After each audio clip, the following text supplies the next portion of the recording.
ការសង្ខេបរឿងរាមកេរ្តិ៍ខ្សែទី10ពេលដឹងថាព្រះលក្សណ៍រួចជីវិតឡើងវិញក្រុងរាពណ៍បានប្រើមធ្យោបាយផ្សេងទៀតដោយភៀសខ្លួនឡើងលើកំពូលភ្នំស្លពឹសនាគដើម្បីងាយសម្លាប់ទ័ពព្រះរាមពិភេកបានឲ្យដំណឹងនេះទៅព្រះរាមភ្លាមព្រះរាមបានចាត់ហនុមានឲ្យទៅបំផ្លាញមន្តអាគមរបស់ក្រុងរាពណ៍លុះត្រាតែបានសម្រេចក្រុងរាពណ៍ខឹងខ្លាំងណាស់ក៏ចាត់ឲ្យអិនជិតចេញច្បាំងម្ដងទៀតអិនជិតបានប្រែក្រឡាខ្លួនទៅជាពោពកក្នុងបំណងកុំឲ្យទ័ពព្រះរាមមើលទ័ពខាងខ្លួនឃើញទ័ពយក្សបានសម្លាប់ទ័ពស្វាអស់ជាច្រើនព្រះរាមនិងព្រះលក្សណ៍អស់សង្ឃឹមព្រោះមើលទ័ពយក្សមិនឃើញសោះក៏បន់ស្រន់ទេវតាសុំឲ្យមើលទ័ពសត្រូវឃើញ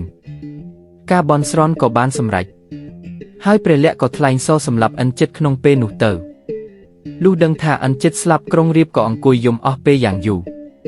រួចក៏សម្រេចចិត្តយកនាងសីតាទៅប្រហារជីវិត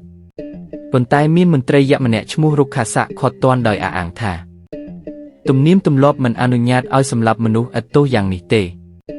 ក្រុងរាពណ៍ក៏យល់ព្រមតាមហើយក៏បញ្ជាឲ្យកូនទាំង10នាក់របស់ខ្លួនចេញទៅច្បាំងម្ដងមួយលុះត្រាតែស្លាប់អស់គ្មានសល់ក្រុងរាពណ៍អស់សង្ឃឹមក៏ទៅចងស្ពានមេត្រីជាមួយមិត្តម្នាក់ឈ្មោះមូលផលំឲ្យមកជួយច្បាំងជាមួយព្រះរាមបន្តទៀត